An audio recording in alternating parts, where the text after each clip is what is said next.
Pemirsa, sudah saatnya mulai berpikir kreatif atau out of the box. Jangan terpaku di di satu sektor pariwisata saja.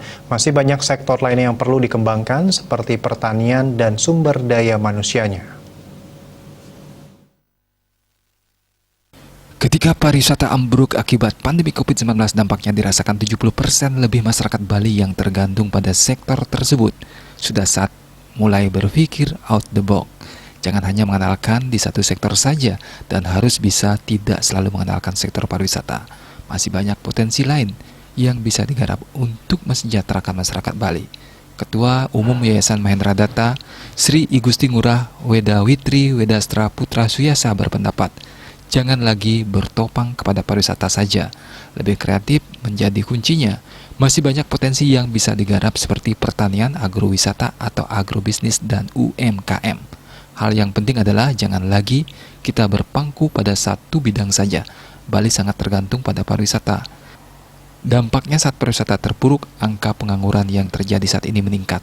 Lebih dari setahun tidak ada pekerjaan, ini menjadi momentum bagi masyarakat khususnya kaum milenial untuk berpikir out the box. Jangan lagi bertopang atau berpangku pada pariwisata saja, tapi harus lebih kreatif. Apakah itu dari agrowisata, ataukah itu dari agrobisnis, ataukah itu dari UMKM lainnya. Yang penting jangan lagi kita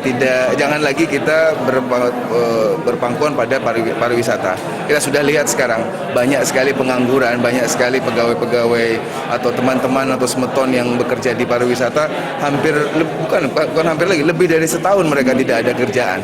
Nah, ini menjadi momentum bagi masyarakat khususnya kaum muda, kaum milenial, bahwa harus lebih berpikir out the box. Jangan lagi pariwisata itu sudah lagu lama.